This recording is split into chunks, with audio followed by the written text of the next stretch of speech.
امام حسین رضی اللہ عنہ کی اسماعیل علیہ السلام پر فضیلت۔ خطاب آمد ابراهیم خلیل، احب خلق پیش تو کیست؟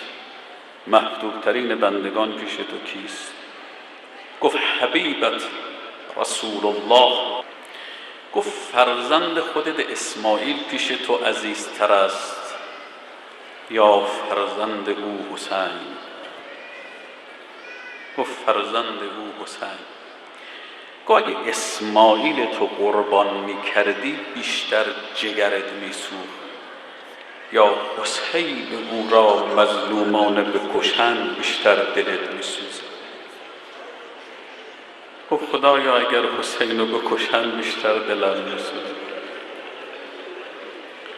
خطاب آمد جبرائیل برای ابراهیم روضه حسین بخوان.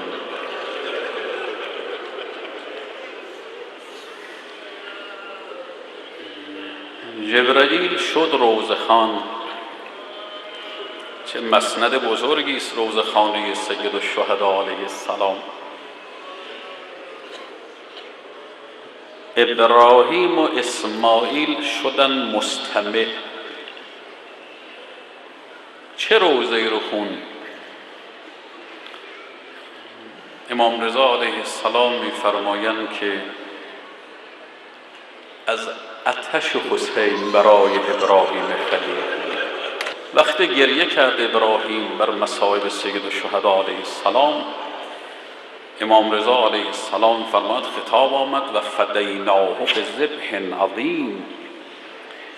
اون تقربی که در قربانی فرزندت اسماعیل میخواستی به خاطر گریه بر حسین به تو دادی.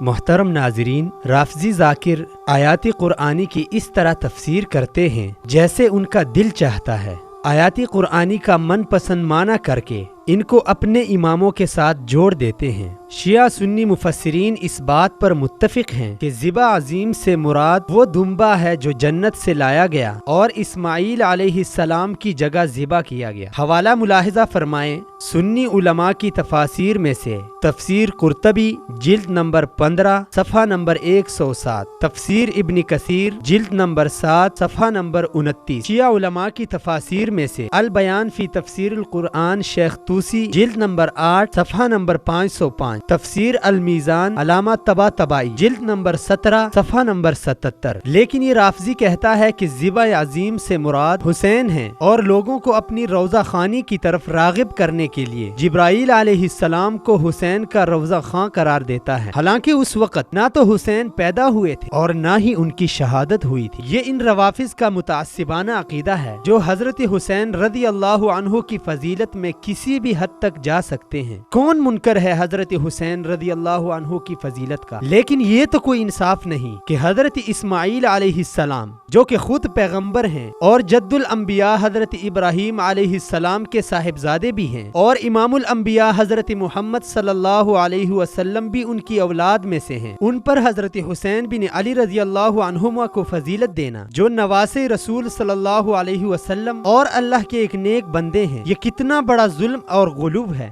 حضرت اسماعیل علیہ السلام کے بارے میں اللہ تعالیٰ قرآن کریم کی سورہ مریم آیت نمبر 54 میں فرماتے ہیں وَاذْكُرْ فِي الْكِتَابِ إِسْمَاعِيلَ إِنَّهُ كَانَ صَادِقَ الْوَعْدِ وَكَانَ رَسُولًا نَبِيًّا۔